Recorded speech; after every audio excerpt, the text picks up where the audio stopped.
Notre Seigneur mérite la gloire, la louange. Ce soir, nous ne sommes pas venus parler d'un homme, ni écouter un homme, ni voir un homme. Ce soir, nos vies ont été soumises à Dieu. Ce soir, nous avons répondu à l'appel du Seigneur, du Saint-Esprit. Seigneur, c'est pour ça que nous t'élevons d'abord, ô Dieu. Nous voulons te glorifier, Seigneur, parce que nul n'est comme toi, éternel, parce que tu mérites la louange. Ô Seigneur, que nos cœurs sont remplis de la soif de ton nom, de ton esprit, de ta présence, Jésus. Éternel Dieu, que ce temps te soit pleinement dédié, Jésus. Que toutes les dimensions soient envahies par ta personne. Le temps, l'espace, Seigneur Jésus, le spirituel. Que tout soit envahi par toi, Seigneur. Oh, gloire à toi, éternel. Alors qu'Israël a porté des brebis en sacrifice, Seigneur, ce soir, nous venons à toi, Jésus. Nous te donnons le temps, Seigneur. Nous te donnons notre affection, notre amour, Seigneur. Nous nous humilions, Jésus-Christ, pour te célébrer, pour t'honorer, Seigneur, pour t'honorer. Tu peux décider à ce que tout s'arrête aujourd'hui et les choses s'arrêteront. Les choses ne dépendent pas de nos plans, elles dépendent de ta souveraineté, Seigneur. C'est pour ça que nous t'élèvons, Seigneur. Gloire à toi, Jésus. Nous élèvons ton nom, Seigneur. Nous élèvons ton nom, Seigneur.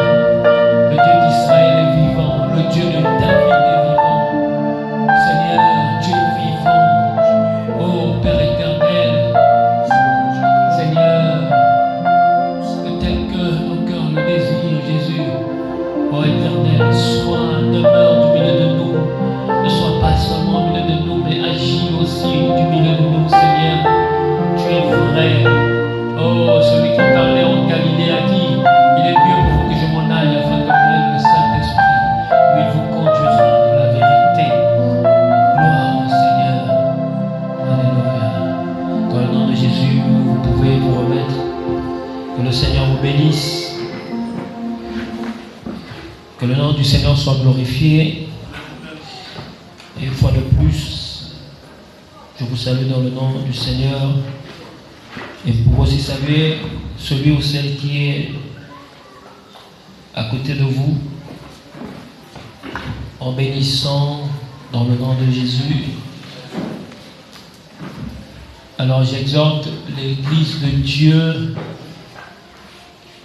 à comprendre, à se souvenir, à se rappeler, pour ceux qui le savent déjà, sinon pour ceux qui ne le savent pas encore, à comprendre que notre vie est une... notre vie revient à l'Éternel. Amen. Et nous devons apprendre à sortir de toute réalité pour offrir à Dieu ce qu'il mérite. J'avais participé à une formation où on vous apprend un peu, faites des exercices en cas d'urgence. Si il y a une situation difficile, je ne sais pas, on peut dire il y a un hélico qui tombe qui fait un crash sur une plateforme, il y a un bateau qui va rentrer dans une plateforme, il y a une explosion, il y a des hommes à la mer. Et dans cet exercice, parmi les outils de cet exercice, il y a une méthode qui s'appelle time out. Time out, littéralement, ça veut dire c'est comme si le temps s'arrêtait. Ça veut dire que pendant que la situation est en train de continuer, ceux qui sont dans le poste de commandement avancé, donc par le chef de site, il prend une minute, où il donne les instructions. Ils appellent ça time out. Donc, quel que soit ce qui est en train de se passer, sauf si c'est critique, mais il prend le temps de définir sa stratégie. Pendant ce temps, théoriquement, on aura envie de dire qu'on sort du temps pour analyser, pour prendre une décision et pour revenir. Mais on sait que pendant qu'on est en train de parler, les choses sont en train de se poursuivre. Mais il faut un temps de repli pour bien revenir sur la situation. Pourquoi j'en parle? C'est qu'au fait, nous, les enfants de Dieu, nous devons pouvoir sortir de la réalité pour adorer Dieu. Amen. la conscience et la connaissance de notre réalité nous empêchent beaucoup d'adorer Dieu. Ce que nous connaissons de notre vie, de notre réalité, est un frein. Ça veut dire que quand nous avons du mal à nous disposer à Dieu, tant que la conscience, la connaissance des situations que nous traversons demeure vivante dans notre esprit, alors qu'il faut prier le Seigneur. J'ai seulement envie de dire qu'on n'adore pas le Seigneur, on ne loue pas le Seigneur seulement parce qu'il nous a sauvés ou pour qu'il puisse nous sauver. Amen. La Bible je ne sais pas quelle était l'intention de Paul et Silas, mais la Bible n'a pas dit que leur intention était qu'ils soient délivrés, mais c'était mis à louer, à adorer. Que les chaînes soient brisées ça c'est une conséquence. Dans la souveraineté de Dieu, il a brisé les chaînes suite à cette louange. Mais nos frères Paul et Silas nous montrent que ce que nous avons à donner à Dieu ne doit pas dépendre de ce que nous traversons. Amen. Nous pouvons être affligés dans notre cœur, nous pouvons être meurtris. Dieu verra qu'est-ce qui est en train de nous meurtrir. Mais ce qu'on a donné à Dieu ne doit pas, comment je vais dire, cela ne peut pas, rien ne doit l'empêcher. Amen. Rien ne doit nous empêcher de rendre à Dieu ce qu'il mérite. Et nous devons aussi faire très attention parce que beaucoup ont comme dicté à Dieu ce que Dieu doit faire dans leur vie. Et tant que Dieu ne l'a pas encore fait, ils ne sont pas encore en bon terme avec Dieu. On peut voir à la maison un enfant, quand tu ne lui as pas donné ce qu'il veut, tu peux voir que sa mine, son humeur change. Et quand il obtient ce qu'il voulait, son humeur change, il devient gentil, il devient... Nous, les enfants de Dieu, ce n'est pas ainsi que nous devons marcher. Amen. Que nous obtenions, que nous n'obtenions pas. Christ est notre idéal. Et je peux vous dire en vérité, mes bien-aimés, ce qu'on chante dans les chants, ce qu'on lit dans la Bible est vrai. La paix ne peut pas être procurée par les choses de ce monde, ni même par les hommes de ce monde. Amen. La paix, la quiétude, la joie, le bonheur, l'assurance ne peuvent pas être procurés ni dans les choses de ce monde, ni par les personnes qui sont dans ce monde. C'est pour cela nous devons nous réjouir. Celui qui a trouvé le Seigneur a trouvé la vie. En lui était la vie. En Jésus était la vie. Et Jésus était la vie. Et celui qui a la vie ne meurt point. Amen. Et nous devons avoir cette, comment je vais dire, cette force-là de comprendre que notre dignité ne dépend pas de ce que nous pouvons obtenir dans ce monde. Notre dignité dépend de la position que Dieu nous donne. La Bible dit que les anges sont élevés en dignité supérieure aux hommes. Les anges n'ont pas de parcelle. Personne n'a vu un ange rouler dans une voiture. Leur dignité ne dépend pas de ce qui est de cette terre. Et je vous le dis en vérité, Jésus-Christ est celui qui nous procure la paix. Et la joie du salut est une chose que les chrétiens vivent de moins en moins. Réjouissez-vous dès lors que le Seigneur est dans votre vie. Ce que je fais, ce n'est pas une sorte d'anesthésie pour vous dire, bon, en fait, il n'y a pas de solution à vos problèmes. Mais, pour ne pas sentir l'affliction de vos problèmes, réjouissez-vous du salut. Ce n'est pas cela. C'est l'absolu. Ce que je suis en train de dire, c'est que vous chercherez ce que vous cherchez. Vous trouverez ce que vous cherchez, mais vous n'obtiendrez pas. Au fait, la soif, votre cœur ne sera pas étanché parce que ces choses ne sont pas l'eau de vie, mais c'est Jésus-Christ qui est l'eau vive. Il a dit, celui qui boira de son eau n'aura plus soif. Amen. Donc, mes bien-aimés, discernons. Sachez que c'est bien de construire sur la terre, c'est bien de faire des choses, mais Dieu est en train de construire une église spirituelle et il viendra chercher une épouse spirituelle. Et si nous avons à bâtir bâtissons dans ce qui est d'en haut. Amen. Que chacun pense à sa vie spirituelle, que chacun exprime l'affection qu'il a pour Dieu. Nous croyons que la force de notre marche spirituelle dépend uniquement de notre dévotion. Non. Ce que nous serons spirituellement dépend en grande partie de ce que l'Éternel a prévu. Nous avons une part de responsabilité, celle qui consiste à accepter, à emboîter le pas. Mais ta destinée ne dépend pas de tes plans. Je vous rappelle que la destinée, c'est l'accomplissement des desseins de l'Éternel, de Dieu. C'est Dieu qui a fixé ses desseins.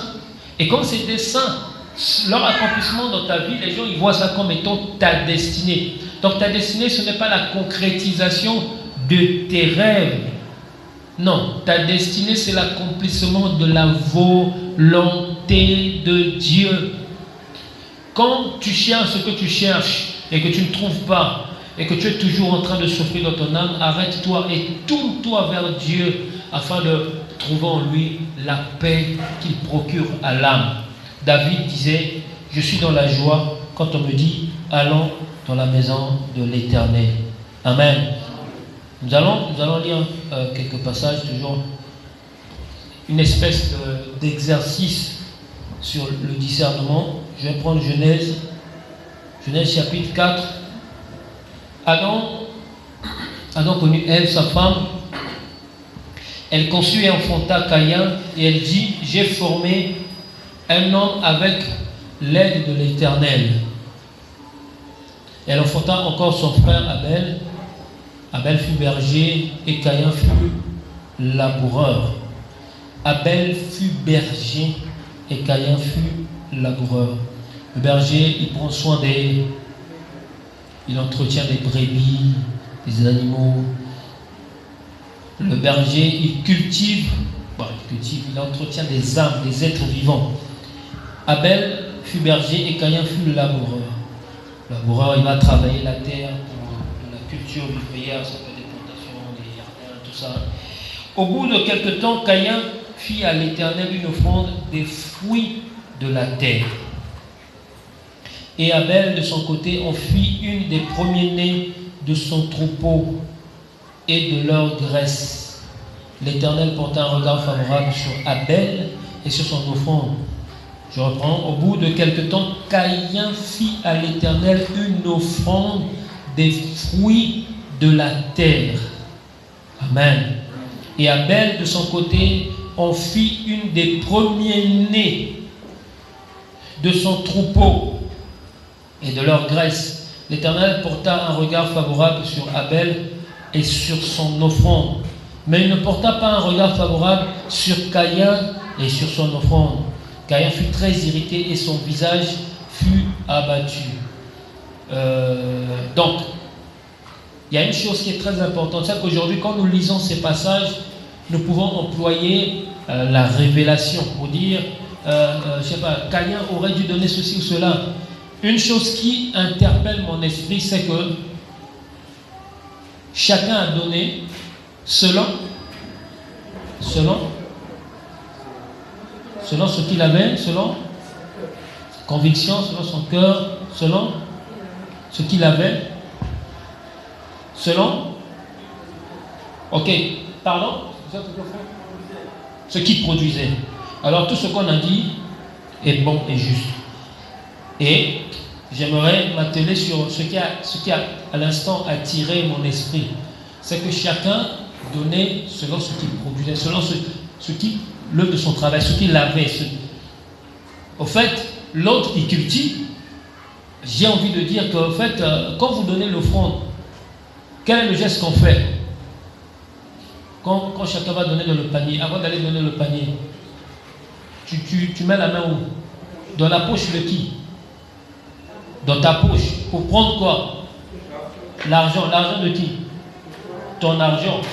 Donc tu prends ce que tu as, ce qui t'appartient, ce qui est à toi, ce que tu produis. Et donc, basiquement, aujourd'hui, quand nous lisons ça par le Saint-Esprit, cela aussi est un type, nous comprenons. Mais je veux dire qu'à cet instant-là, il y a une chose qui est certaine, c'est que Caïn était un problème, puisque la Bible dit que Dieu n'approuva pas Caïn, il n'approuva pas son offrande. Donc avant de parler de l'offrande, Caïn aussi était un problème. Mais restons sur l'offrande. Ils ont donné chacun selon ce qu'ils produisaient, selon ce qu'ils avaient. Ça, c'est très capital. Et chacun donne, et celui qui doit approuver, c'est l'Éternel. Donc l'autre, il a donné, Abel de son côté, fit une des premiers-nés, une offrande des premiers-nés de son troupeau et de leur graisse. L'Éternel porta un regard favorable sur Abel et sur son offrande. J'ai toujours, quand je parle de ça, je reviens sur ça. Sachez que dans l'offrande, il y a deux choses. Il y a celui qui donne l'offrande et l'offrande. Il y a des gens qui croient que Dieu est pauvre et qu'il faut l'aider. Donc, ma vie, je n'accorde aucune importance à la crainte de l'Éternel. Je n'ai aucune dévotion. Mais dans tous les cas, je sais que l'Église, ils ont besoin de toller. C'est bon, je donne. Attention. Amen. Dieu, il jette un regard sur celui qui donne l'offrande et sur son offrande. Donc, l'Éternel porta un regard favorable sur Abel et sur son offrande. Mais ne porta pas un regard favorable sur Caïn et sur son offrande. Et Caïn, qu'est-ce qu'il a donné quand on remonte? Caïn a donné une offrande des fruits de la terre. Et donc, même spirituellement parlant, vous voyez, la terre est un peu le symbole de la vanité. Amen. C'est le symbole de la vanité. Bon, je peux aussi dire de la mort, mais parlons de la vanité et de la destinée de l'homme, de ce que devient l'homme après la mort. Dieu n'a-t-il pas dit à Adam, tu es poussière, tu retourneras poussière. Donc, le problème, ce n'est pas seulement de donner, mais qu'est-ce qu'on donne à Dieu? Et on voit que le fait d'avoir donné lui-même et ce qu'il a donné n'ont pas plu à l'Éternel. Et là, il donne les fruits de la terre. Les fruits de la terre. Les fruits de la terre sont des choses qui sont produites par l'action de la chair. Là maintenant, je parle aujourd'hui pour toi et moi. Tout ce qu'on peut faire par l'action de la chair ou dans une dimension naturelle, par l'action de la chair, ce sont les fruits de la terre. Et ça ne plaît pas à l'Éternel. Donc il faut même discerner. C'est ça que je vous ai dit la dernière fois que c'est bien de parler du discernement pour se dire dans telle situation je dois faire attention, mais aussi dans comment nous devons marcher avec Dieu, nous devons discerner. Si je veux plaire à l'Éternel, ce n'est pas en lui donnant les fruits de la terre que je vais plaire à l'Éternel. Amen. Ce n'est pas en faisant comme Caïn, ce n'est pas en étant Caïn et en donnant ce que Caïn a donné qu'on peut plaire à l'Éternel. Donc beaucoup sont dans les fruits de la terre. Jésus a dit par exemple, ce peuple m'honore des lèvres, mais leur cœur est éloigné de moi, leurs cœurs sont éloignés de moi. Mais les lèvres, c'est la terre. Mais le cœur, ce n'est pas la terre. Quand on parle du cœur, on ne parle pas de l'organe, mais on parle de l'amour, de l'affection, de l'attachement. Amen. Et vous allez voir que un corps sans âme est un corps mort. Et ça veut dire que nous aussi, si ce que nous faisons ne relève pas d'une offrande spirituelle, n'oubliez pas que quand vous faites toutes choses, il faut que ce soit avant tout une offrande spirituelle. La Bible dit offrez des victimes spirituelles. Ça veut dire que c'est ton cœur qui doit offrir. Intérieurement, tu dois donner à Dieu à cœur joie, dans une disposition de l'honorer, de l'adorer, de l'élever. Si tu l'as fait, alors tu l'as fait spirituellement. Et ce que tu fais n'est qu'un acte qui concrétise ta dimension spirituelle. La Bible dit quoi?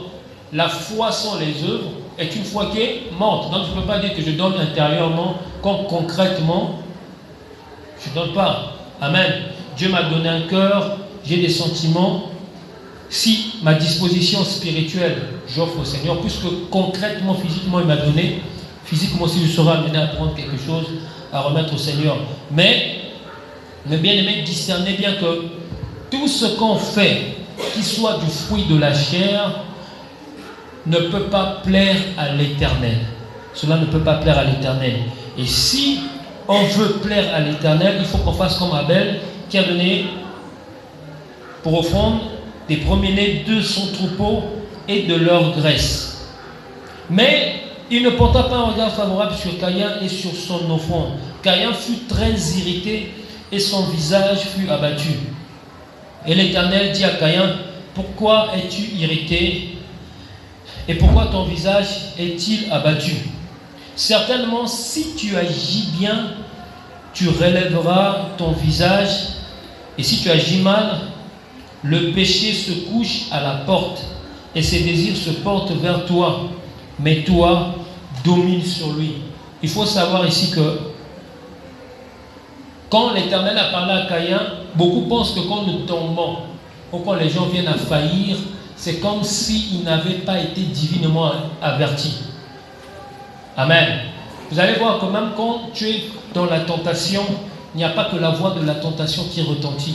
Il y a aussi la voix de l'esprit qui te demande de ne pas céder à la tentation.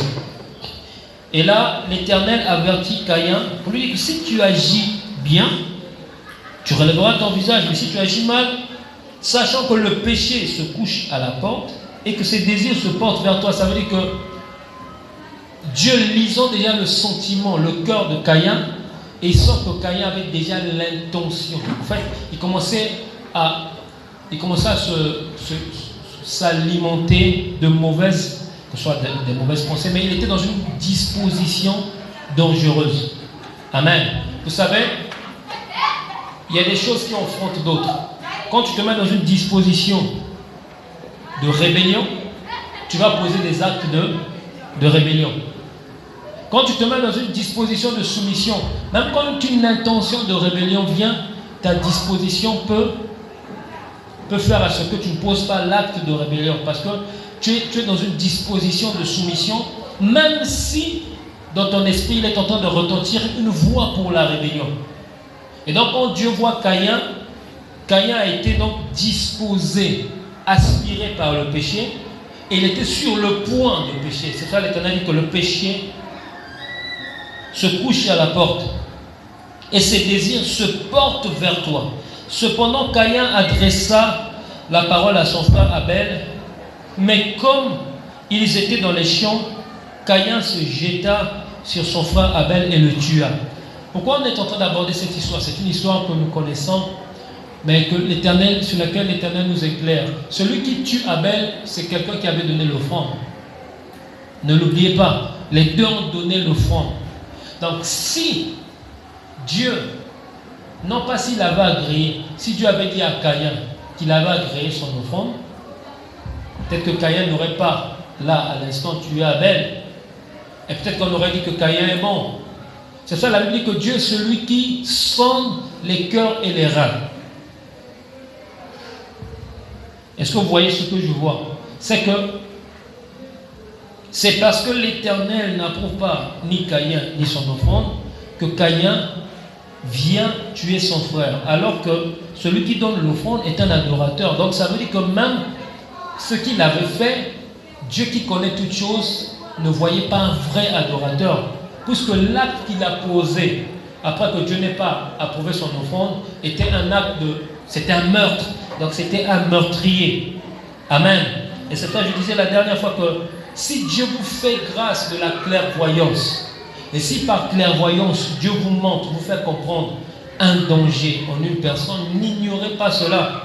Parce qu'en fait, quand Dieu fait ça, il vous a prêté sa vision, sa vue. À ce moment-là, vous avez aussi, à cet instant, vu comme Dieu. Nous ne voyons pas toujours comme Dieu. Amen. Nous voyons, même si nous sommes remplis du Saint-Esprit, il y a des choses que Dieu ne nous montrera pas. Parce que nous ne sommes pas Dieu. Parce que nous ne pouvons pas supporter, nous ne pouvons pas comprendre, nous ne pouvons pas. Tu ne peux pas accepter. Amen. Mais quand Dieu permet que tu vois certaines choses, tu ne dois pas ignorer. Et donc, j'avais dit une fois que quand les fils de Dieu s'étaient rassemblés autour de Dieu et que Satan aussi était venu pour exciter l'Éternel, c'est là où il y a eu la discussion avec Job, pour pousser l'Éternel à tenter Job, ceux qui étaient au loin, si les gens étaient au loin et qu'ils observent cette scène en voyant Satan, en voyant les anges et l'individu que nous appelons Satan.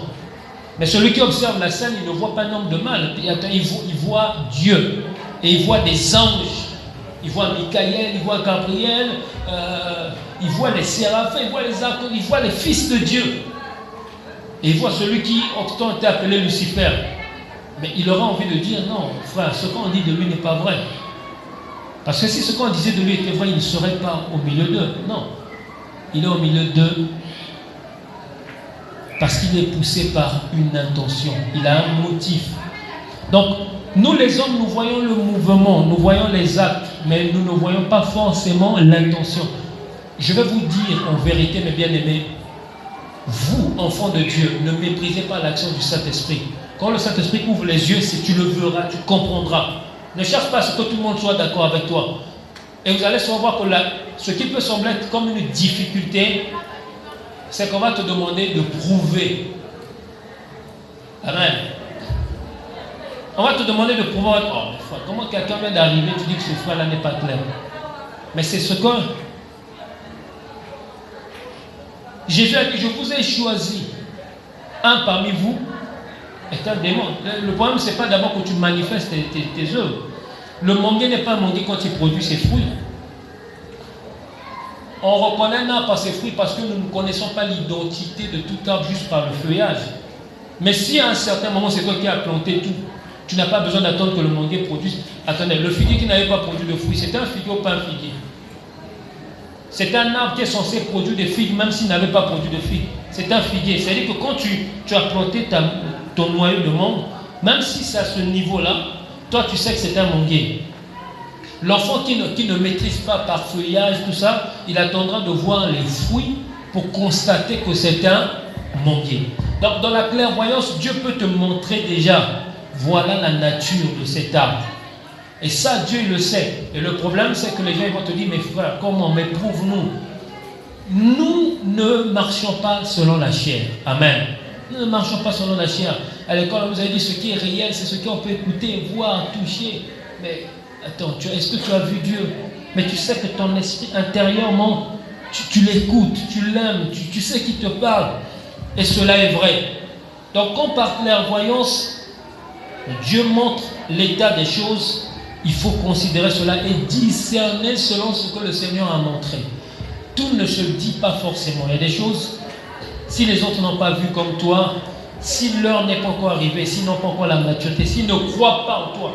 Parce que même Jésus, quand Jésus disait aux gens, ne dites pas que je suis le Messie, c'est frère, on dit quoi? Oh, mais quand un homme fait quelque chose, il se montre. Pourquoi tu te caches? Il ne croyait pas en lui. Amen. Donc, Caïn, si on part du meurtrier, Caïn était un meurtrier qui, avant son meurtre, avait donné l'offrande. Parce qu'aujourd'hui, souvent quand on parle de Caïn, on voit déjà Caïn, c'est celui qui a tué Abel. Mais pourquoi il a tué Abel? Pourquoi il a tué Abel? Parce que Dieu n'a pas agréé son offrande à Caïn et que Dieu a agréé l'offrande d'Abel. Et j'ai encore une autre chose que le Seigneur me montre. Regardez, un adorateur qui tue son frère, mais ce n'est pas un adorateur. Ça veut dire que, qu'est-ce qui se passe? Je vous avais dit que celui qui est possédé ignore qu'il est. Celui qui est du mal ignore même parfois qu'il est du mal. Si Caïn ne voulait pas plaire à Dieu, il ne devait pas donner l'offrande. Si Caïn donne l'offrande, c'est que lui... Mais pourquoi il tue Abel? Pourquoi il tue Abel? Parce qu'il aurait souhaité que Dieu puisse agréer son offrande. Donc s'il était seulement lui et Dieu, il aurait fait quelque chose comme ça. Il attend le signe. Donc, vous pouvez aussi avoir... Ça veut dire quoi? Qu'un meurtrier peut être quelqu'un qui parfois, dans une phase de sa vie, veut plaire à Dieu. Est-ce que vous comprenez? Est-ce que vous comprenez? Si Caïn a donné l'offrande et qu'il a tué Abel parce que Dieu n'a pas agréé son offrande, C'est-à-dire que Caïn voulait, c'était quelqu'un qui donne une offrande à Dieu et qui veut plaire à Dieu.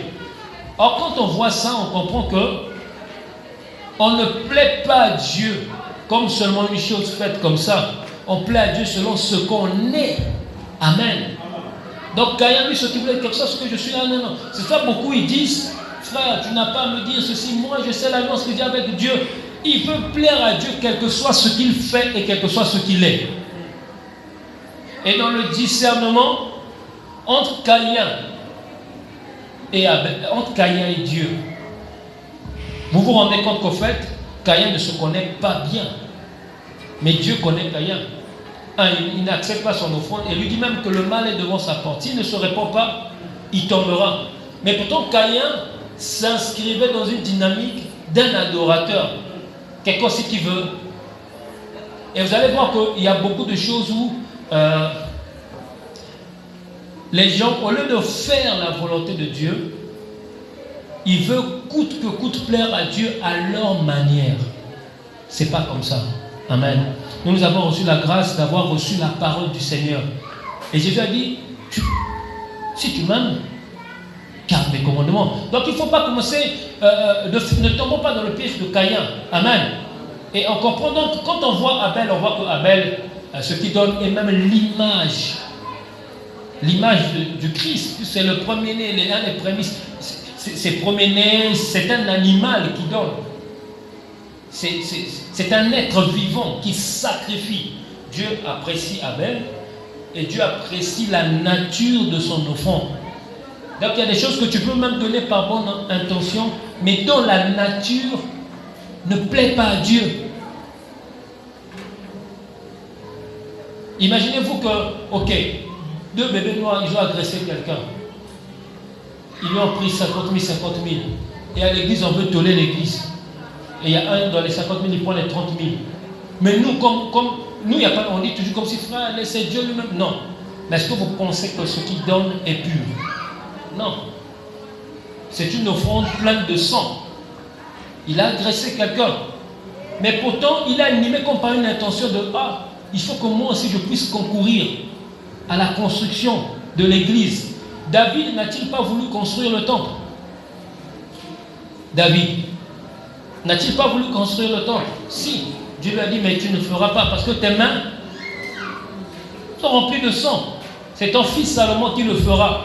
Donc, mes bien-aimés, pour ne pas se retrouver en porte-à-faux avec Dieu, ne faisons pas notre volonté. Ne faisons sa volonté. Et vous allez me poser la question, mais comment faire sa volonté? Comment Abel a fait sa volonté? Dieu ne lui a pas dit, Abel, donne un animal. Mais je veux vous dire, c'est parce que souvent nous oublions ce qui est écrit dans Éphésiens. C'est qu'il nous a connus avant le monde. Quand l'Esprit de Dieu demeure en toi, puisque l'Esprit de Dieu connaît les désirs de Dieu, j'explique ça. Il y a un passage qui dit qu'il n'y a que l'Esprit de l'homme qui est en l'homme pour savoir ce que l'homme veut. Donc, comme nous avons le Saint-Esprit qui est l'Esprit de Dieu, lui, il sait ce que Dieu veut. Ça ne veut pas dire que l'Esprit de Dieu et Dieu sont deux. Mais quand tu dis par exemple à quelqu'un, tu as la Satana vient l'Esprit à monde. Toi, je dis que Satana vient l'Esprit à monde. C'est comme si moi je parle et l'Esprit à monde qui m'a caca. C'est pas ça. Nous avons le Saint-Esprit qui est l'Esprit de Dieu, qui est Dieu. Qui est le Saint-Esprit nous fait connaître quel est le dessein, le désir de Dieu. Le Saint-Esprit nous conduit selon le désir de Dieu. Et je vais vous dire que de la même manière que fonctionne notre esprit, notre cerveau, c'est de la même manière que le Saint-Esprit agit en nous. Je vais vous expliquer. Dans le cerveau, il y a une fonction qui est dite la fonction végétative. Ça veut dire que quand tu dors, si tu veux écrire, lesquels sont gauchers? Est-ce que tu écris bien de la main droite? Non. Lesquels sont droitiers? Est-ce que vous écrivez bien de la main gauche? Non. Donc si vous devez écrire, vous prenez la décision de prendre le stylo avec quelle main? Avec la main droite. Mais par contre, quand vous dormez, est-ce que vous décidez, même quand vous êtes éveillé, est-ce que vous décidez d'aspirer, d'expirer la respiration? Quand on dort, quelqu'un peut passer devant toi, il fait même ça, tu ne vois pas, mais pourtant tu respires toujours normalement. Donc, il y a une partie du cerveau qui maintient une certaine, que ce soit la régulation thermique, tu dois transpirer parce qu'il fait chaud, tu dois respirer parce que comment dire, tu as une bronchite, il faut que tu chasses, c'est une muqueuse, tout ça, tu vas tousser, tu ne décides pas de tousser. Vous allez voir un bébé, il a mal, il tourne, je ne suis pas sûr que le bébé décide. Comme si, bon, moi je sais que quand le gaz est par là, j'appuie par ici. Mais le bébé, comme par réflexe, il tourne, mais il tourne de la manière qui convient pour que le gaz sorte. Et vous allez voir qu'il y a aussi des choses que le Saint-Esprit ne donne pas à notre intelligence. Ça veut dire qu'en fait, tu as fait, mais tu as fait pousser par l'Esprit. Amen. Et beaucoup croient qu'ils ne sont pas conduits par le Saint-Esprit. Parce qu'en fait, dans cette phase-là, le Saint-Esprit n'a pas fait connaître à leur intelligence que c'est lui le Saint-Esprit qui est en train d'agir. C'est pour cela même, admettre que tu marches par l'Esprit, tu le reconnais parce que tu sais qu'il te parle, mais ça s'inscrit aussi dans une dimension de foi. Et pour que ce ne soit pas flou, je suis en train de dire ceci. Je peux être comme ça, le Seigneur me dit, fais, dis-leur ceci. Donc là, le Saint-Esprit m'a parlé. J'ai capté sa voix en Inde. Il m'a parlé, j'ai pris conscience de cela et j'ai parlé à l'église. Je peux aussi me lever, je dis, bon, il faut que je quitte. Mais il y a des gens qui, il était à un endroit, ils quittent, il y a une voiture qui passe par là. Il y a des gens, ils décident de partir. Après, ils disent, je ne sais pas qu'est-ce qui m'a. Donc, ça n'a pas été donné à ton intelligence. Ça n'a pas été donné à la connaissance de ton esprit. Mais poussé. Et vous voyez même l'expression, on dit poussé par l'esprit. Quand tu es devant une rivière, tu ne veux pas te laver. Si on te dit qu'on t'a poussé à l'eau, est-ce que c'est ta volonté? Hein? Si tu plonges, c'est toi qui plonges. Si tu dis qu'on m'a poussé, ça veut dire que c'était pas le moment, peut-être que je ne voulais pas, j'étais pas prêt. Et quand tu es aussi poussé par l'esprit, il y a des choses que consciencieusement, tu comprends que l'esprit te parle et tu dis. Il y a d'autres, tu seras en train de dire comme par intelligence. D'autres, ils vont croire que c'est l'intuition. D'autres, ils vont croire qu'ils ont eu la bonne idée, qu'ils ont eu le bon réflexe, alors que c'est le Saint-Esprit parfois qui fait cela. Et comme Abel était un fils de Dieu, il a été conduit. Amen. Ayant la vertu, étant enfant de Dieu, il a été amené à faire ce qui est conforme à l'éternel. Et vous allez voir que quand vous êtes un enfant de Dieu, amen, vous ferez des choses selon la volonté du Seigneur. Et c'est parfois plus tard que vous allez vous rendre compte.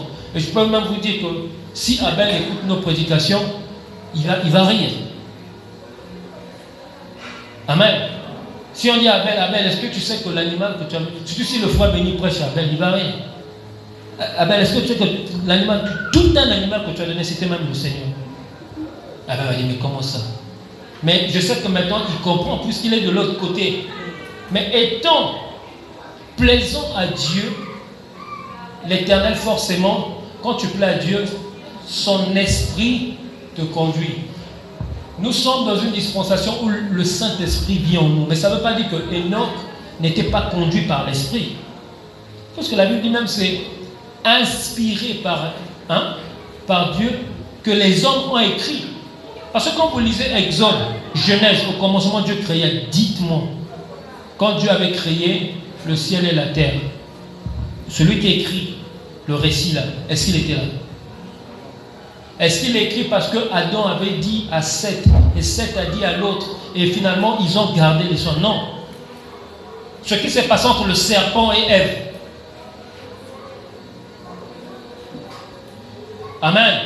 Mais c'est par l'esprit. Donc, depuis cette époque-là, Dieu visitait l'homme, Dieu instruisait l'homme toujours par son esprit.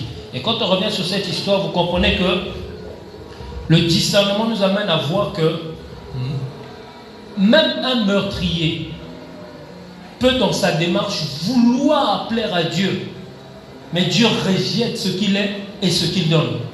C'est pas que le meurtrier n'a pas voulu, et on voit que c'est pas qu'il n'a pas voulu aller vers Dieu, et on voit que le meurtre de Caïn n'arrive pas avant l'offrande. Et c'est là où beaucoup d'enfants de Dieu se trompent, parce que si la chose arrive avant celle de Dieu, tout le monde saura déjà que tu es meurtrier. Même Abel ne donnera pas son offrande à côté, il ira loin. Mais sauf que Dieu connaissait déjà ce qu'il y avait en Caïn. Donc dans le discernement, nous sommes en train de comprendre que tu peux avoir la nature du malin et poser un acte qui s'inscrit dans les choses que Dieu demande. Je m'explique. Tu peux avoir la nature du malin et poser un acte qui s'inscrit dans ce que Dieu demande. Dieu demande à ce que les enfants soient soumis à leurs parents. Donc ça veut dire que tu peux poser cet acte-là, mais tu as la nature du malin. Et tu vas être soumis le jour que tu verras. Je ne sais pas, tu es soumis, tu es toujours avec ta mère, tu vas avec elle au marché. Et un jour tu vois, il y a 50 000. Et s'il y a cet esprit-là, tu feras quoi? Tu prendras. Tu peux être là, tu es toujours là avec tes parents, mais si tu as un esprit de meurtre, le jour que ton père va te réprimander, tu pourras le tuer. Donc, la nature du malin ne se au fait, comment je vais expliquer? La nature du malin peut se manifester après qu'on ait posé un acte comme pour Dieu. Et je répète encore qu'il y a beaucoup qui ont été portés par le malin, mais qui ne le savaient pas. Quand vous lisez Judas, quand vous lisez la Bible, vous comprenez que Judas ne savait pas qui il était. Vrai ou faux? Parce que Jésus même, il dit à Judas, va, ce que tu vas faire, fais-le vite. Mais même Judas, peut-être se dit juste, il faut que j'aille dire au sacrificateur. Mais ce qui se passe dans la vie de Judas dépasse Judas. Si cela ne dépasse pas Judas, Judas ne se serait pas pendu. Parce que vous savez, il faut qu'on lise la Bible dans le bon angle. On va faire le parallélisme entre Caïn et Judas. Judas, si Judas pleinement, si Judas avait conscience de sa perdition, Judas ne se serait pas repenti. L'Écriture dit que Judas s'était repenti. Je n'ai pas dit qu'il s'était converti. Je n'ai pas dit que Judas est devenu un enfant de Dieu. Mais Judas s'était repenti, ça veut dire que Judas a regretté. Il a regretté ce qu'il a fait.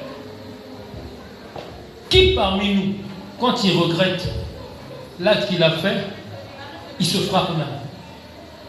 Vous voyez au fait que Judas fait même une chose que même les enfants de Dieu n'ont pas fait. Pierre a pleuré. Mais il n'a même pas dit comme si, ah non, je ne mérite pas de vivre. Il a pleuré. Mais Judas, ah non, je ne mérite pas de vivre. Il allait se pendre. Et ce n'est pas parce qu'il a posé un tel acte que Dieu a dit, ah non, s'il allait même jusqu'à donner sa vie pour regretter pour moi, alors je le sauve. Non, il n'était pas de Christ. Et donc on voit que Judas lui-même, étant mis au service de Dieu,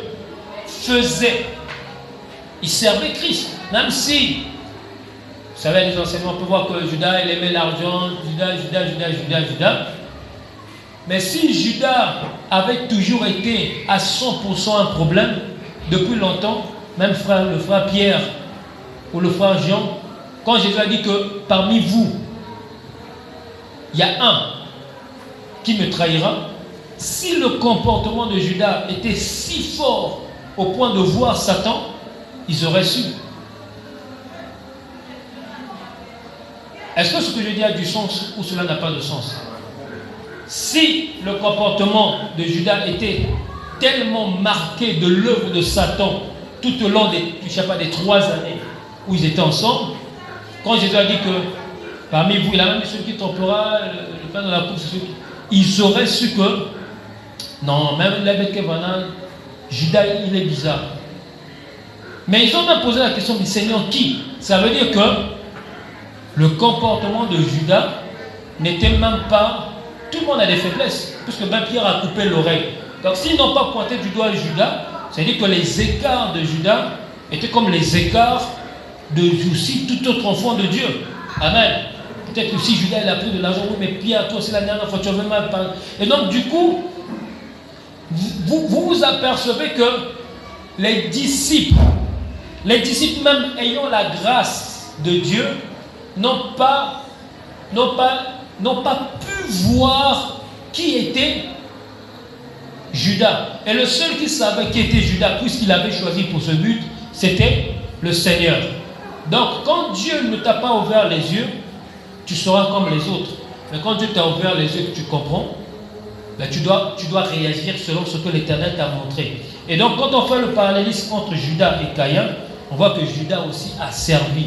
Et que Judas, quand il s'est rendu compte que Jésus finalement va le crucifier, il a regretté. Quelqu'un qui a de la haine pour toi, profondément, à jamais, il ne va pas regretter ta mort. Est-ce que vraiment l'Église voit où est-ce que le Seigneur nous amène? Quelqu'un qui a une haine profonde pour toi. Regardez même les frères de Joseph. Ils n'étaient pas Judas. Et pourtant, il a fallu qu'un puisse s'interposer. Sinon, d'autres voulaient même qu'on puisse le tuer. Donc, si Judas vient même à regretter, est-ce que Judas avait gardé l'argent? Il est venu dans sa vie, mais qu'est-ce que j'ai fait? Donc, il avait parfois une des dispositions qu'un enfant de Dieu doit avoir, mais pourtant il n'en était pas un. Il n'était pas un enfant de Dieu. Attention. Je suis en train de dire beaucoup de choses. Et par exemple, une petite conclusion de ce que je viens de dire, c'est que même, c'est vrai qu'on reconnaît un arbre par son fruit, mais faites attention avec les dispositions. Parce que les dispositions peuvent tromper.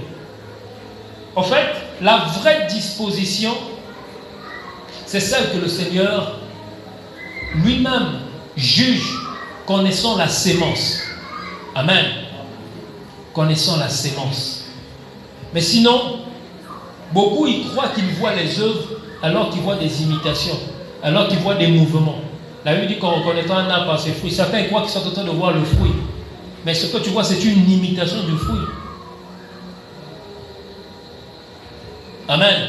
On peut aussi dire que, ok, mais regarde frère, ce frère-là, il a des mangues, donc c'est un manguier. Non, mais ça peut être vraiment des guirlandes qu'on a allé placer à l'image des mangues. Donc il faut un peu dire, oh, mais si c'est un manguier, pourquoi les mouches, par exemple la mangue dans les murs, pourquoi les gens ne sont pas en train de lancer les pierres? Je vois personne sur cet arbre-là et pourtant tout est jaune. Vous voyez, il faut une certaine connaissance de l'écriture, certes, mais il faut aussi une certaine clairvoyance pour comprendre, oh, si cet arbre-là était un manguier et que là il y a des mangues mûres, je devais au moins voir des oiseaux. Amen. Donc, ce n'est pas le partiel, c'est le parfait qui doit s'accomplir. C'est pour ça que vous allez voir deux frères zélés. Mais le zèle ne suffit pas. Appréciez maintenant, derrière le zèle, il y a toujours une chose qui va trahir celui qui n'agit pas par le Seigneur. Vous allez voir parfois le motif, l'intention. Si c'est lui qui devait chanter au modéré, si on ne l'a pas fait passer, non, moi, tout ça, ça peut être la bassesse d'une part, mais ça peut aussi être... Donc le motif pour lequel il était zélé n'était pas un motif pur. Dieu nous permet et Dieu nous demande, c'est un devoir que d'être juge de tout. Non pas pour condamner les frères et les sœurs, mais c'est une lumière pour nous-mêmes. Amen. Et ça c'est Judas. Et donc on voit aussi que Caïn, s'il a donné l'offrande, c'est la Bible dit que c'est la Bible qui dit que Caïn est du malin. Caïn ne lui avait jamais dit ça. Est-ce que vraiment quand Caïn se voit, si on demandait à Caïn de se présenter pour dire, moi Caïn je suis du malin. Est-ce que vous êtes d'accord avec ça? Ça veut dire que Caïn lui ne se voit pas du malin. Et il y a des gens qui peuvent souvent voir, oh, c'est seulement, il m'a juste énervé. Non, le sentiment de haine que tu as démontre parfois qui est ton père. Mais toi tu ne l'admets pas, puisque Satan est le père du mensonge. Donc il y a beaucoup qui sont même fils du diable, mais qui n'en ont pas conscience.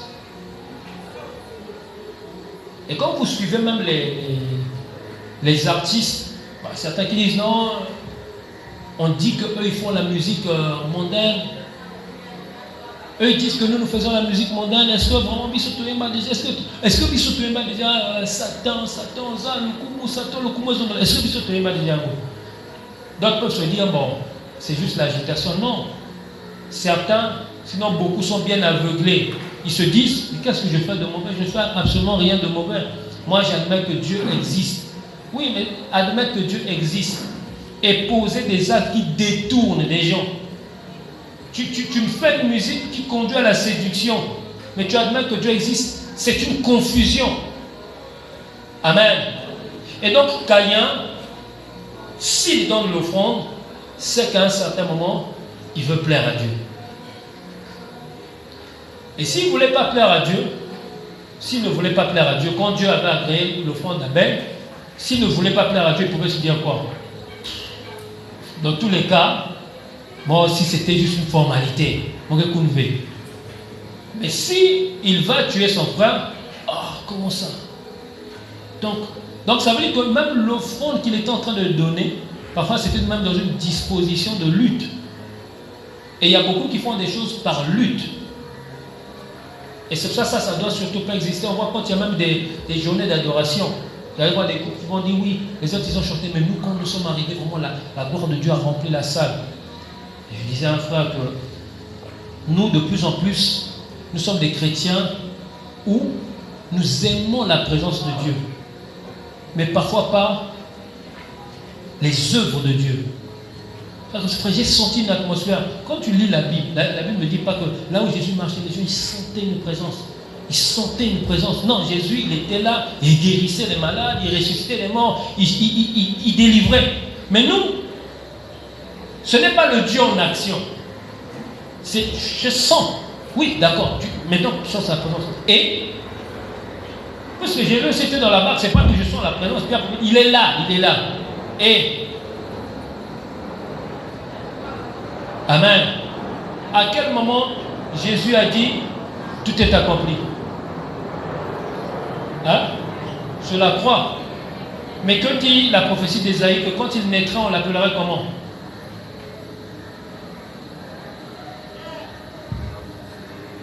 Un miracle, c'est Emmanuel. Mais moi je vais être sûr. Emmanuel, Dieu parmi nous. Ok, Dieu est parmi nous. C'est bon. Quand Dieu est parmi nous, les mages l'ont adoré. C'est bon. Mais il n'a pas dit tout est accompli. Il est parmi nous. Mais lui-même, il sait que je suis parmi vous. Mais l'œuvre qui m'a été donnée d'accomplir, je ne l'ai pas encore accomplie. Amen. Et vraiment, il faut que notre maturité puisse croître. Amen. Dieu, c'est bien de passer des moments de culte où, vous savez un peu, comme si, alléluia, merci Seigneur. Oui. Et quand parfois tu peux ressentir ça, ça ne veut pas dire que c'est seulement le sensationnel. Non. Il y a aussi des choses spirituelles que Dieu déverse. Mais dites-moi, notre Dieu n'est que le Dieu des choses qu'on ne voit pas. Notre Dieu. Donc, notre Dieu, c'est juste, j'ai senti qu'il était là. Oui, mais qu'est-ce qu'il a fait? Qu'est-ce qu'il a dit? Qu'est-ce qu'il a accompli? Amen. Donc, Caïn a voulu rendre une offrande à Dieu. Quel était son motif? On le comprend. Mais on voit qu'il a, même s'il avait la haine, on voit qu'à un certain moment, je sais pourquoi je m'appesantis dessus, on voit qu'à un certain moment, il a voulu plaire à Dieu. Il a voulu plaire à Dieu. Si je prends le frère Jiré et que des gens lui mettent la bombe sur son dos et que le frère Jiré, on a activé la bombe, elle va exploser dans 5 minutes. Un culte de dimanche, dans ce culte-là, il est venu en retard. Le protocole, le frère égal, la soeur, on suivait là-bas. J'irai me rentrer, vous voyez la bombe. Il reste 5 minutes. Vous faites quoi? Hein? Et les autres, vous faites quoi? Vous interdisez de rentrer. C'est votre église. Hein? Donc, attendez. Donc vous avez voulu rencontrer Dieu. Lui, il n'a pas le droit de venir prier le Seigneur.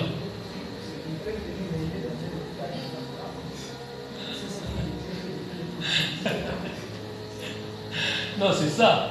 Mais c'est juste pour dire, vous voyez que dans la vie de tous les jours, on dit, mais qui êtes-vous? Qui êtes-vous? Et non, mais nous voyons que tu es un danger pour nous. C'est-à-dire que lui, il ne sait pas. Il y a deux choses. Soit on sait retirer la bombe, on sait désamorcer la bombe, et il est avec nous. Si on ne sait pas le faire et qu'on ne peut pas le faire, soit lui n'entrera jamais, il part et puis ça explose là où ça va exploser, soit nous on quitte. Qu'est-ce qui se passe dans cet exercice? C'est que lui ne sait pas ce qu'il a.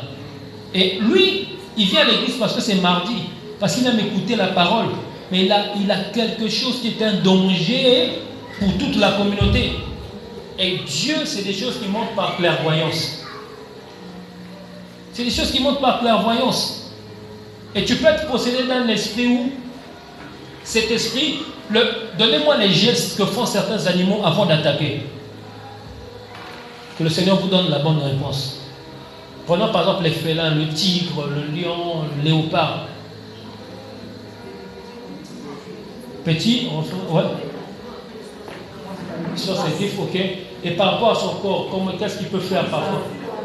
Hein? Une posture, comment? D'attaque qui est comment? Il peut, voilà, tu peux voir, il y a certains, il peut comme s'aplatir, ça peut ressembler à l'humilité. Or qu'au fond, c'est un élan pour attaquer. Donc vous allez voir, oh, mais regardez comment il s'est adouci, il ne s'est pas adouci. Il est en train de prendre l'élan pour donner le coup fatal. Alléluia. Alléluia. La Bible dit quoi? Soyez les imitateurs de Dieu. Le Seigneur veut. Il a fait de nous un royaume, il a fait de nous des sacrificateurs. Donc là, ce qu'il est en train de faire, il nous amène au ciel. Il veut que nous puissions voir la terre, que nous voyons l'église comme lui. Il voit. Donc quand le Seigneur a montré, il y a des dispositions, une sorte même s'humilier. Mais elle ne sait pas pourquoi elle s'humilie. C'est parce que le démon qui l'habite sait que s'il continue à s'agiter, les gens vont comprendre qu'il y a toujours, la soeur est toujours dans la rébellion, le frère est toujours dans la rébellion. Le démon peut, la soeur vient vraiment, on ne peut pas vraiment, excuse-moi, ce qui m'a pris. Dès qu'elle rentre dans le dégât que la personne va commettre sera pire même qu'avant. Oh, toi tu peux parfois dire, oh non, il savait pas. Parfois lui-même ou elle-même ne savait pas. C'est pour ça que la Bible veut que Dieu veut que nous soyons spirituels. Et c'est là où la Bible parle même du discernement des esprits. Tu peux voir comme ça, tu souris. Ma soeur, j'ai été écouté, ou mon frère, j'ai été écouté, mais tu sais qu'est-ce qui est en train d'animer la personne. La Bible dit quoi? Nous n'avons pas lutté contre la chair, le sang, mais contre les principautés. Mais si vous n'admettez pas que ces principautés existent, si vous ne savez même pas comment ces principautés agissent, comment vous allez lutter? C'est bien, ok, vous avez l'épée, alors dites-moi où sont les principautés? Où sont les principautés? On ne va pas être comme ce qu'on a dit de nos parents, que c'était des tirailleurs. Mais je ne sais pas comment ils ont gagné la guerre en tirant ailleurs toujours. Hein? Ils n'ont jamais touché la cible, mais pourtant la France a gagné. Nous avons l'épée, mais tu ne sais pas où est l'adversaire. Au nom de Jésus, au nom de la principauté, il y a 5 quand même dans les airs. La principauté parfois dans ta maison. Amen. Et moi, si je suis venu vous parler de la part du Seigneur, c'est parce que vous êtes le peuple de Dieu. Et Dieu vous emploie comme ses colonnes, les colonnes du temple. Amen. Et l'Église ne peut pas être soutenue dans la fragilité. Il faut vraiment des gens qui ont compris, qui sont poussés par l'Esprit, qui ont des fortes convictions et qui savent utiliser les armes de Dieu. Amen. C'est pour ça que Dieu nous amène dans cette dimension. Vous voyez aujourd'hui, par exemple, quand vous voyez la musique, je ne sais pas, c'est pas possible. Je voyais sur Internet un pasteur, donc pour prier pour quelqu'un, il vient comme ça. Bam! Est-ce que là, il faut prendre un verset qui dit, frère, bon, montre-moi le verset qui dit qu'il ne faut pas utiliser le vous-même. Vous-même, quand vous voyez, mais ça c'est la clairvoyance qui te prouve qu'il y a un problème. Un autre, c'est, donc, il vient, c'est le cas, il te tire, il te soulève là, tout ça, il cherche les chaises, boire.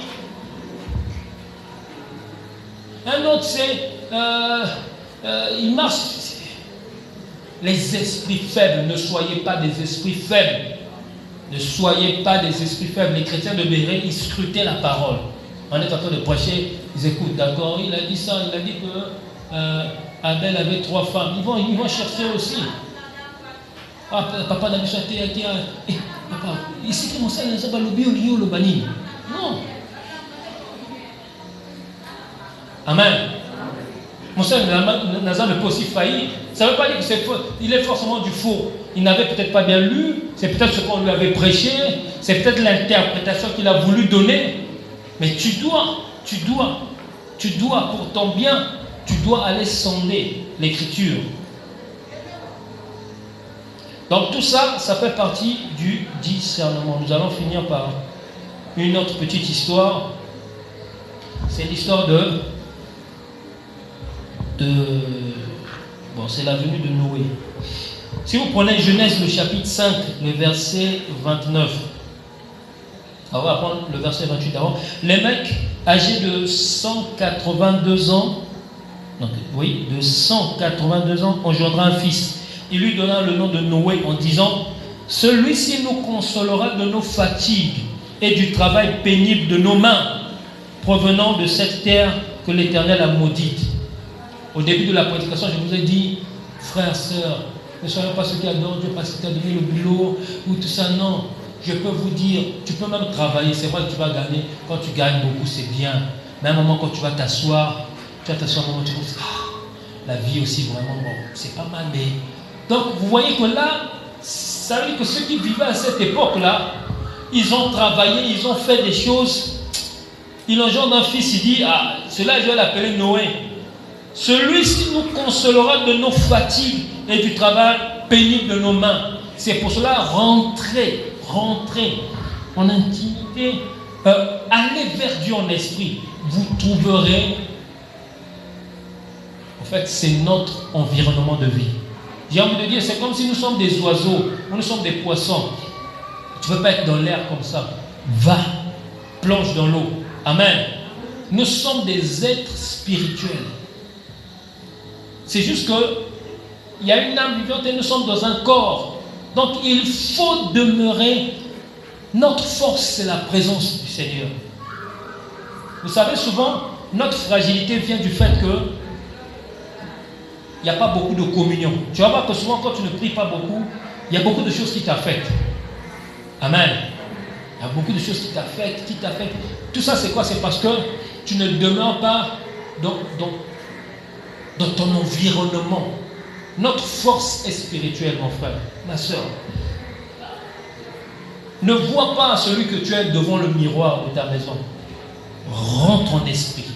Amen. Rentre en esprit. Donc, depuis cette époque-là, ils ont travaillé, ils ont fait des choses, mais ils se rendaient compte que ça ne va pas. Donc là, celui-ci nous consolera de nos fatigues et du travail pénible de nos mains, provenant de cette terre que l'Éternel a maudite. Donc, quand on a nommé Noé, l'attente, c'était ça. Mais quand vous voyez, c'est prophétique. Lui, le monsieur là, est-ce qu'il sait ce qu'il dit? En partie, oui. D'autres part, non. Parce que lui, il voit la fatigue, le travail pénible des choses de la terre. Il s'attend à un rédempteur. Quelqu'un qui va faire à ce que, si avant il faisait 10 sillons, peut-être qu'ils en fassent 2. Noé, ce qu'il a fait n'a pas empêché les gens à toujours travailler la terre. Noé n'est pas venu abolir l'agriculture. Noé n'est pas venu abolir la pêche. Mais on voit que l'enfant duquel il veut qu'il soit soulagé de cette vie difficile, qu'est-ce qu'il est venu construire? L'arche. L'arche qui a sauvé les gens de quoi? De la colère de Dieu. Donc, mes bien-aimés, il y a beaucoup de peines qu'on éprouve dans la vie parce qu'on ne rentre pas en Dieu. Amen. Je vous dis que Christ, quand tu es en Christ, tu es sous anesthésie. C'est-à-dire que les douleurs qu'on ressent beaucoup là, je n'ai pas dit qu'un chrétien ne peut pas sortir de douleurs, mais il y a beaucoup de choses, c'est parce que nous sommes dans la dimension terrestre. C'est pour ça que toutes ces flèches-là, toutes ces choses, vous voyez. Mais si tu commences à monter, si tu es un homme de prière, une femme de prière, de louange, d'adoration, de prière, de louange, d'adoration, tu verras qu'il y a des choses où ton adoration pour Dieu ne dépendra pas de la réalité. Je ne m'annonce pas comme le plus fort d'entre vous, loin de là. Regardez seulement, nos vies dépendent beaucoup de ce qui arrive dans notre vie. Si tu perds un enfant, on peut sentir que le frère est tombé dans la foi. Parce que beaucoup, notre conditionnement spirituel dépend malheureusement de ce qui nous affecte dans la vie. La Bible n'a pas dit que comme nous sommes enfants de Dieu, on ne va pas nous faire des problèmes. Si.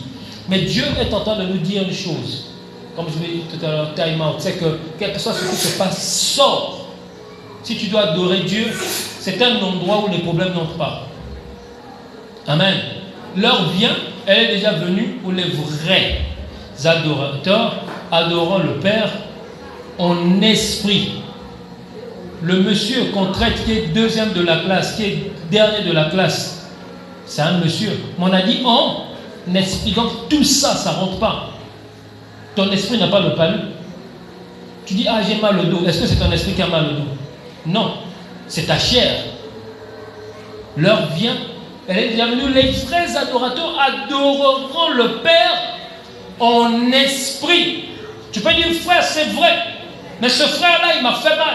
Dans ce qu'il a dit, Jésus ajoute, et en vérité. Donc il dit, ok, ce que tu me dis là, est-ce la vérité ou la réalité? Ce que tu me dis, c'est quoi? Moi, qu'est-ce que j'ai dit de vous? N'ai-je pas dit que vous, petits enfants, vous les avez vaincus? Mais Seigneur, je suis en prison. Non, c'est quoi la vérité? Être en prison, ce n'est pas la vérité. Être en prison, c'est une réalité. Regardez, tu peux être le premier de la classe, tu t'assois au fond.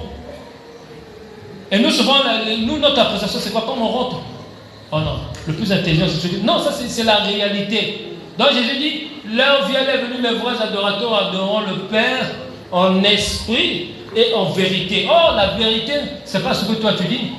La vérité, elle tient de la bouche de celui qui disait, en vérité, je vous le dis. Maintenant, écoute ce qu'il dit. Et adore-lui selon ce qu'il dit de lui et selon ce qu'il dit de toi. Amen. J'aime ce passage-là, même si parfois, tous on arrive parfois à frémir. Il dit, je ne te délaisserai pas, je ne t'abandonnerai pas. Récemment, j'étais allé voir le frère Silver à la veillée, on discutait, bon, parler un peu de l'évangile. Je lui ai dit une chose qui m'a marqué moi-même. Si le Seigneur, en fait, je lui ai dit, si nous ne réussissons pas, nous réussirons soit par la force que Dieu a mis en nous, soit par la main qu'il étendra sur nous. Je vous avais parlé ça en parlant de Pierre. Quand c'est la foi, si tu as la foi comme un train de se lever, frère Ortega, tu vas réussir. Mais quand ta foi vient à s'affaiblir, quand Pierre a commencé à couler, la Bible n'a pas dit que Jésus l'avait abandonné.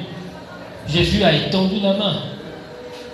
Si Marie croyait, comme Jésus voulait, Jésus ne lui aurait pas dit, Marie, ne t'avais-je pas dit que si tu crois, tu verras la gloire de Dieu?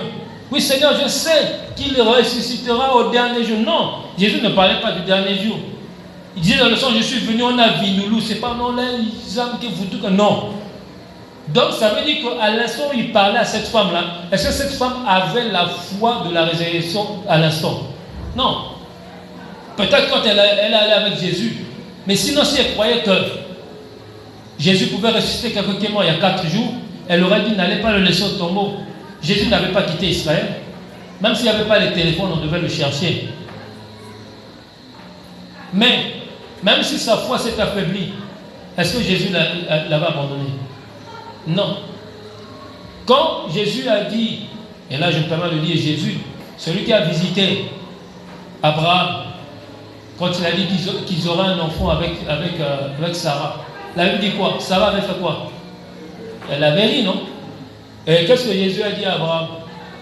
Ta femme Sarah, elle a ri. Et Sarah avait dit quoi? Par peur, elle a dit qu'elle n'a pas ri. Est-ce que Jésus ne lui avait pas donné un enfant? On peut pas aussi dire que, oh, elle a ri. Moi, Adonai. Et une fois, j'avais prêché sur ça, j'avais dit que je ne péchais pas contre mes frères les anges. Non. Mais, si même personne ne fut trouvé digne d'ouvrir le livre, y compris les anges, c'est que les anges admettent, ils savent, sans regret, en toute vérité, que Christ est au-dessus de tous. Et vous voyez que, quand Sarah rit, Jésus n'a pas reporté à 15 ans plus tard. Tel qu'il avait prévu là, il a fait. Quand Gabriel est venu donner le message à notre frère, le papa de Jean-Baptiste, à Zacharie. Zacharie, en réalité, il a douté. Et qu'est-ce qui lui a été fait? Il dit, attends, moi je me tiens devant la face du Seigneur. Ah, tu n'as pas cru, tu seras muet. Vous voyez? Donc même nos frères, ils ne rigolent pas, c'est vérité. Amen. Mais vous voyez, lui-même maintenant, lui-même il descend. Il descend Dit ta femme arrive. Non, je n'ai pas arrivé. Oui. Ça va. Je suis la vérité. Mais, alléluia. Alléluia. Ne donnons pas aux autres des fardeaux qu'on ne peut pas porter. Amen. C'est-à-dire quand Jésus voit, attends frère, une femme, tu as 18 ans, tout ça, mais tu es, je ne sais pas, 80 combien. Ça ne sert pas de lui donner des fardeaux supplémentaires. Il dit là, moi. Et donc ça veut dire que même si ta foi, elle était... La Bible ne dit pas forcément que Sarah n'avait pas cru. En fait, elle a ri. Oh, donc une vieille comme moi, elle se voit comme vous voyez une vieille en train d'allaiter. Mais, on voit que le Seigneur, si même sa foi lui affaiblir, le Seigneur étend la main. Quand il a ressuscité Lazare, la Bible n'a jamais dit que Lazare avait cru, ça ne dépendait pas de lui. Donc je vous informe que Jésus ne nous abandonnera pas. Regardez, quand on te dit je ne t'abandonnerai pas, suivez bien. Si je dis au frère Benyef, tu vas te battre avec Royal. Mais moi je suis de ton équipe, tu vas te battre avec Royal. Est-ce que je peux lui dire je ne t'abandonnerai pas, je te délaisserai pas? Je sais que le match est gagné. Mais s'il dit je ne t'abandonnerai pas, je ne te délaisserai pas, ça veut dire qu'on va se retrouver dans des situations où humainement on va sentir que vraiment là, Seigneur, je ne sais pas. Parfois on va essayer, mais on n'a pas pu. J'avais dit une fois, la femme est une aide semblable, Jésus n'est pas une aide. Jésus est le sauveur. On n'aide pas quelqu'un qui se noie. Quand on dit une aide semblable, c'est qu'au fait, même moi-même, je peux peut-être taper la pointe, mais ça va prendre trop de temps. Vas-y, donne-moi la pointe. Mais on ne vient pas au secours de quelqu'un qui s'en sort. Dans les films, quand on dit au secours, c'est jamais oh non, il y a un moussi qui le suit, dit au secours. Non, c'est pas comme ça. Quand tu dis au secours, c'est que si on n'agit pas, tu mourras. Et si Jésus est le sauveur, c'est dire qu'on se retrouve aussi dans des situations où, même si tu es un homme, je ne sais pas, frère, je suis un homme. Tu vois, parfois, à un moment donné, tu restes comme ça, tu appelles les enfants. Tu dis, il n'y a que Dieu qui connaît le lendemain. Mais si jamais, si je ne reviens pas, les parcelles, les papiers de la parcelle, c'est ça, toi, restez en paix. Est-ce que tu as dit que tu vas mourir? Il n'a rien dit. Mais tu n'es pas en train de voir, ton intelligence ne voit pas d'issue. Parfois ta foi veut essayer, mais la souffrance fait que tu as du mal à engager quelque chose. Ce n'est pas parce que tu as du mal à engager que le Seigneur va te laisser. Il dit, je ne t'abandonnerai pas, je ne te délaisserai pas. C'est pour ça que j'avais dit la dernière fois, parfois nous ignorons le niveau de bonté de Dieu. Quand il emploie notre foi, il nous engage dans un exercice afin de nous fortifier. Amen. Vous voyez même un enfant quand il fait les hockey, ça travaille quelque chose. Mais ça fait de nous fortifier. Mais même là où nous allons faiblir, il ne nous condamnera pas. Il n'encouragera pas, mais il ne va pas nous condamner. Il a dit à Pierre, mais pourquoi tu as douté? C'est ce qu'il a dit. Pierre pouvait dire, Seigneur, vraiment, il ne faut plus seulement faire ça. Il faut aller à l'océan. Mais pourquoi tu as douté? Ou la mer? Dieu est bon. Amen. Dieu est bon. Donc vous voyez, Noé, quand il vient, il est l'espérance pour cette génération-là. C'est que leur vie était... C'était compliqué. Donc ça veut dire qu'ils avaient un problème, mais la solution qu'ils croyaient avoir identifiée n'était pas la bonne solution. Mais sauf que ce qu'il dit est quand même prophétique, c'est que nous, souvent, ce qui fragilise notre foi, c'est ce que cite ce papa-là. Celui-ci nous consolera de nos fatigues et du travail pénible de nos mains. C'est difficile de dire à un frère, quand tu poses la question à un frère, une soeur, comment vas-tu, qui te disent, vraiment, Dieu soit loué, tout ça. Hein? C'est comme si un enfant dit, ça va pas, frère, Tibouille. Vous connaissez Tibouille? Hein?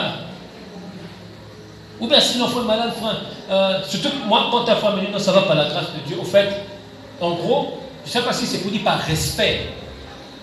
Je ne sais pas. C'est comme si c'est par respect, pour ne pas offenser Dieu, ou je ne sais pas, pour ne pas offenser la foi, je ne sais pas. Frère, comment va-t-on non par la grâce de Dieu? Quelqu'un Faites-moi le constat, quelqu'un s'il a même gagné 5 milliards, posez-lui la question comment vas-tu? Il ne va pas te dire par la grâce de Dieu. Oh alléluia, je vais bien, l'Éternel est content. Mais pourquoi quand on me pose des questions comment vas-tu et qu'il n'y a rien, frère, ça va par la grâce. Donc la grâce de Dieu, c'est ne rien avoir. Ou c'est le fait que tu tiennes parce que tu n'as rien. Oui, ça c'est une bonne chose, mais soyons dans la joie. Amen.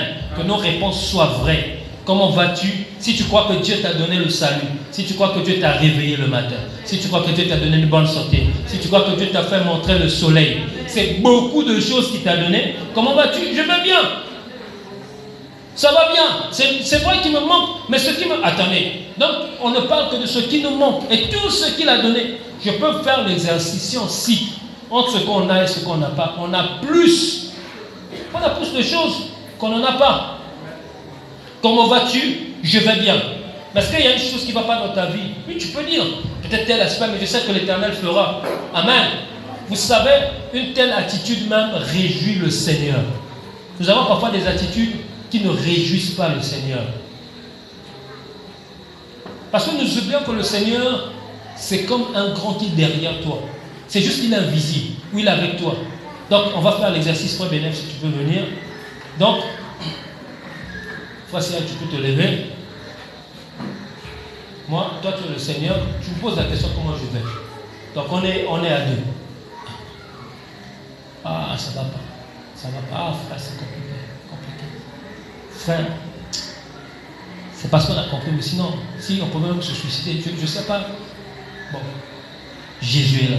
Toi, comment tu peux te sentir? Si vraiment tu es le grand, il paraît que moi je t'ai venu te voir un grand, vraiment, oh, pas les autres.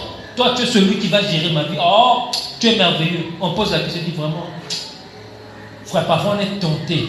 Mais quand on voit derrière, on évite seulement. Comment tu apprécies ça? Tu seras attristé. Ce n'est pas une bonne chose.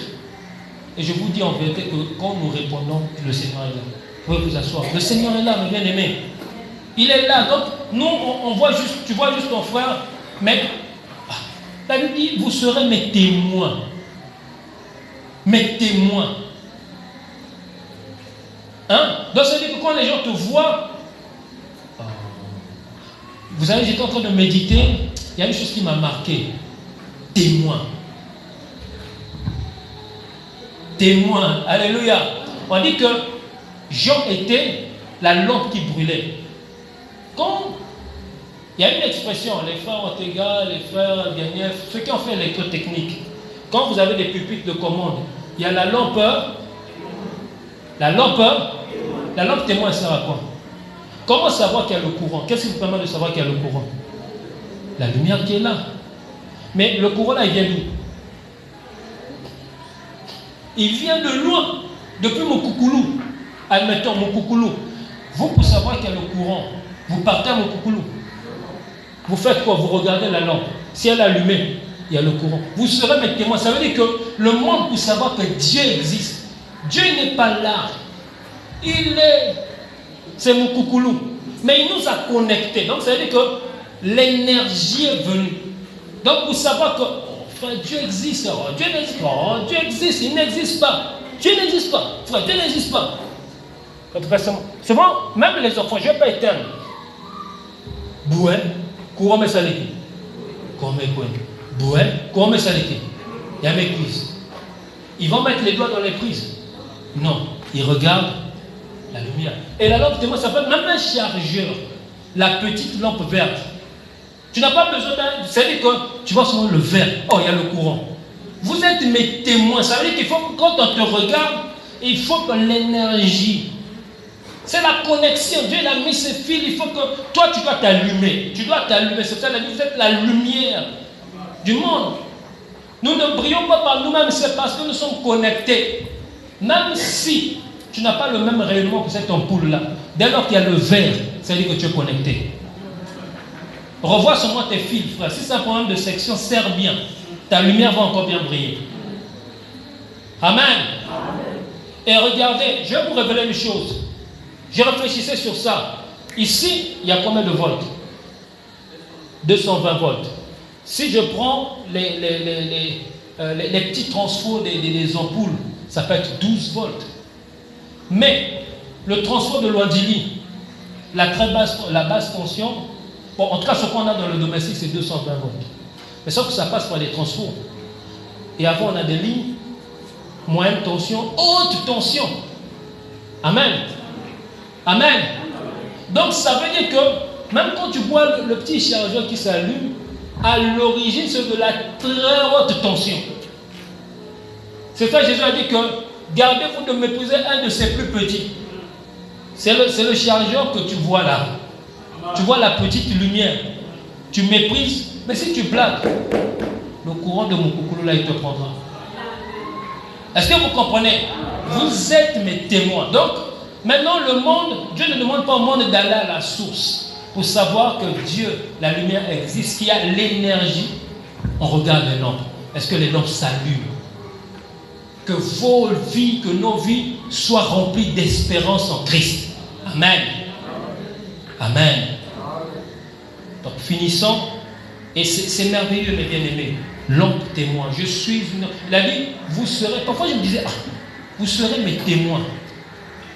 Vous serez mes témoins en Galilée, en Judée, jusqu'aux extrémités de la terre. Littéralement, on peut se dire, ça veut dire que c'est Pierre qui a vu Jésus, qui allait en Galilée. Bon, maintenant, je te pose la question, est-ce que toi, tu avais vu Jésus?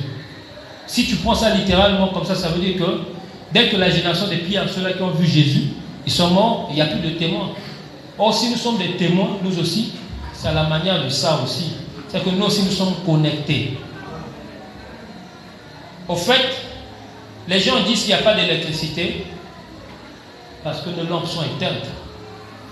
Ils disent, amen, vous comprenez? Éclairés seulement, ils n'auront aucun doute. Ils n'auront aucun doute. Donc, quand Noé doit venir, Noé est une espérance pour son père, en se disant qu'on ne sortira de tout ça. Mais maintenant, je prends directement le verset 6 du chapitre 6. L'Éternel se repentit d'avoir fait l'homme sur la terre et il fut affligé en son cœur.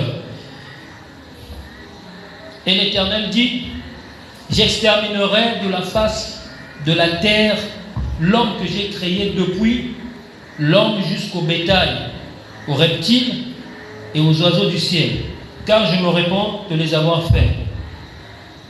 C'est pour cela que je vais aussi vous donner un conseil. C'est bien, il faut canaliser quelqu'un qui parle, mais n'étouffez pas non plus souvent quelqu'un qui parle. Un père peut comme ça dire, non.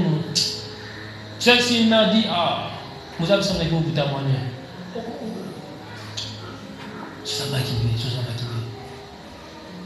C'est vrai, mais Dieu avait créé l'homme, mais c'est répondu d'avoir fait l'homme. Donc il faut aussi savoir comment écouter. Tu peux écouter. Il y a des choses que tu peux recadrer. Il y a des choses qui ont du sens. Et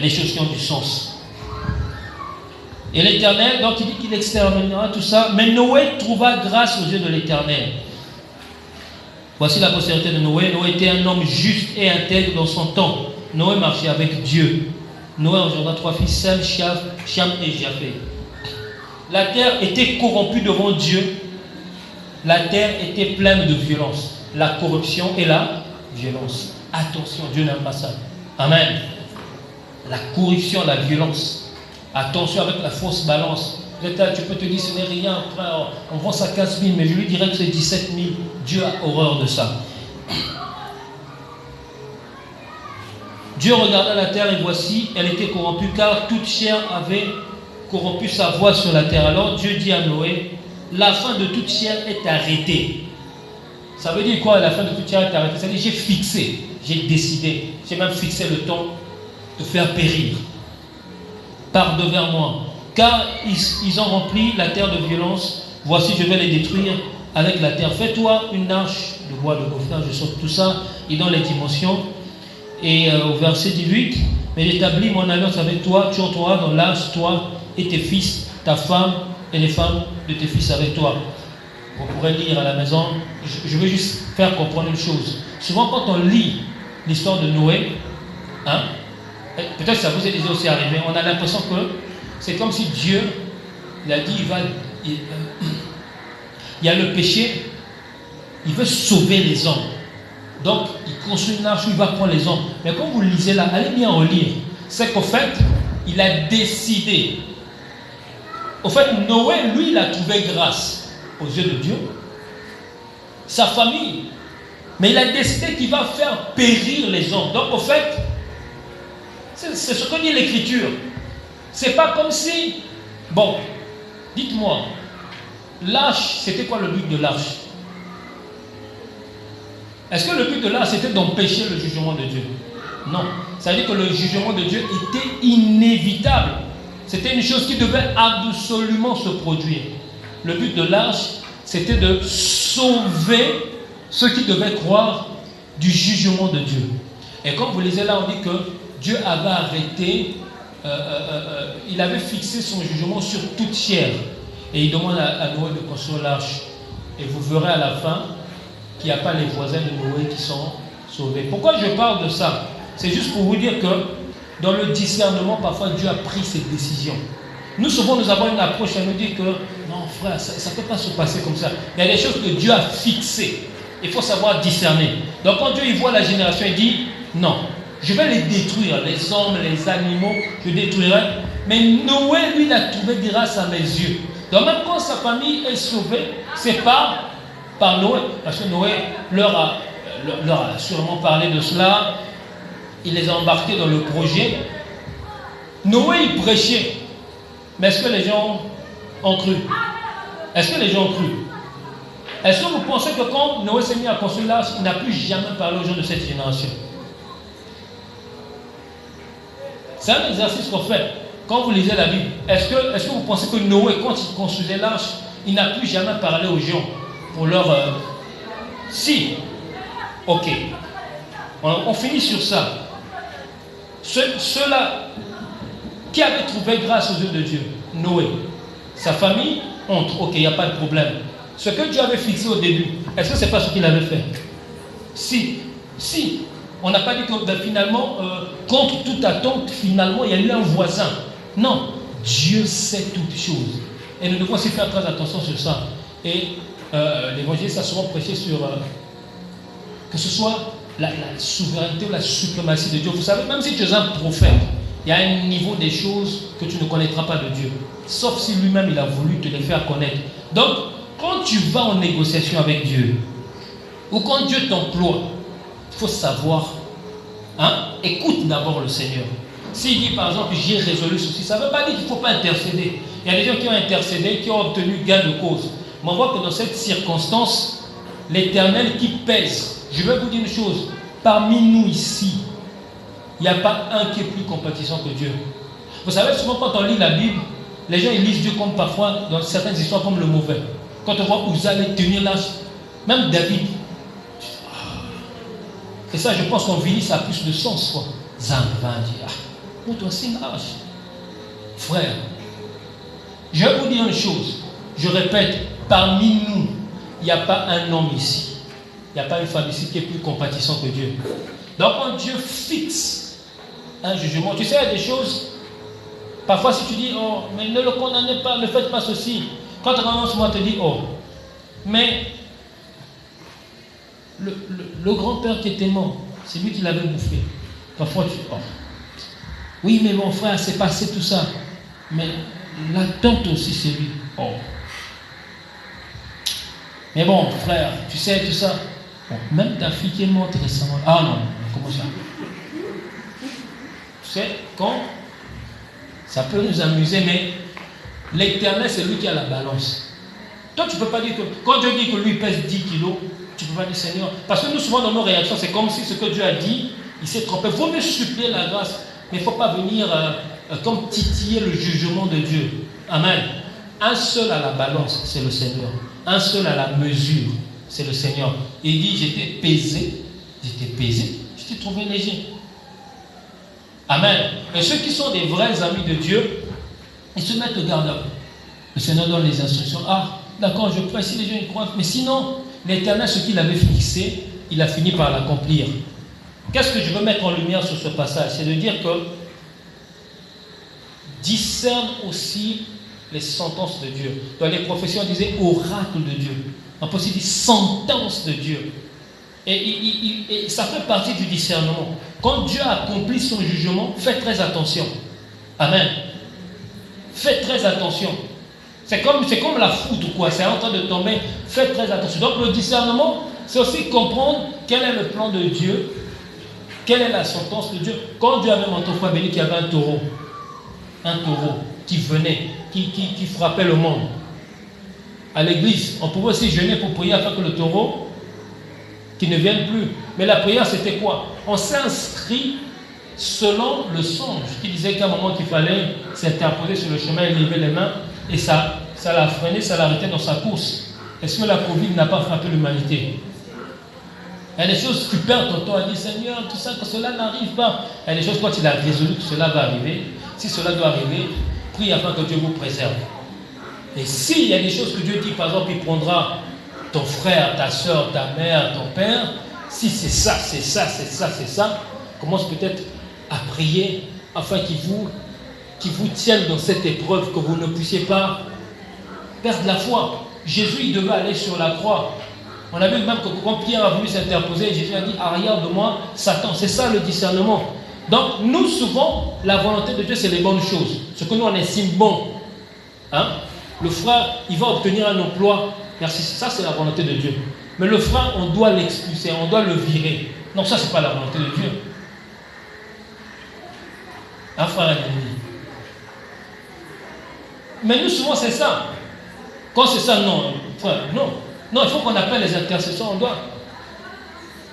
Si c'est une doléance, on peut prier comme ça. Mais s'il y a la révélation de Dieu, Dieu, il a fixé la chose ainsi, il faut discerner pour ne pas pécher contre Dieu. Vous savez ce que Dieu avait dit à Moïse, non?